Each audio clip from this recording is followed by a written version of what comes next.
প্ৰভু ভোলানাথক আগবঢ়োৱা ঘোটাখন বনাইছিলোঁ হ'ল এতিয়া তেওঁলৈ আগবঢ়াম।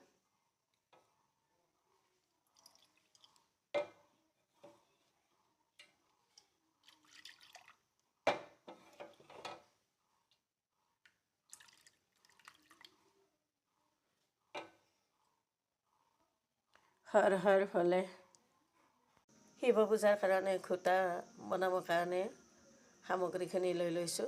গাখীৰ হয়, তাৰপিছত চেনি লৈছোঁ, শুকান ভাং, ইলাইচি, তাৰপিছত লৈছোঁ কাজু বাদাম, কেঁচা ভাং লৈছোঁ আৰু তেজপাত।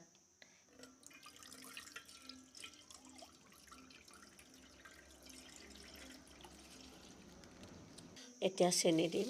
আধা লিটাৰ গাখীৰত মই দুবাটি চেনি দি দিম। তাৰ মিঠাটো হ'লে ভাল হয়।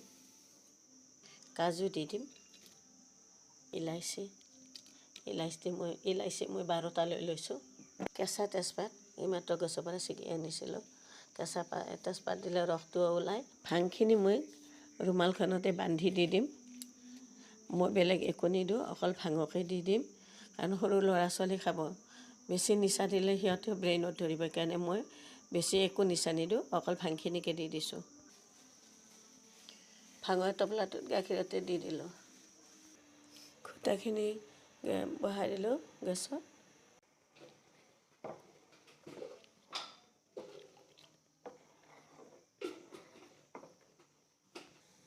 ধুনীয়াকৈ উতল আহিছে।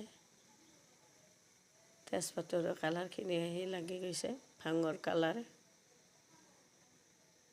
ঘোটা বনোৱা ৰেডি হৈ গ'লগৈ।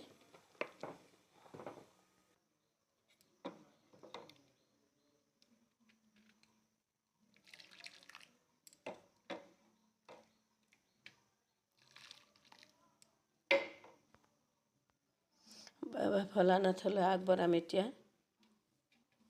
বাবা ভোলানাথলৈ প্ৰসাদখন আগবঢ়ালোঁ। ওম নমঃ শিৱায়, ওম নমঃ শিৱায়।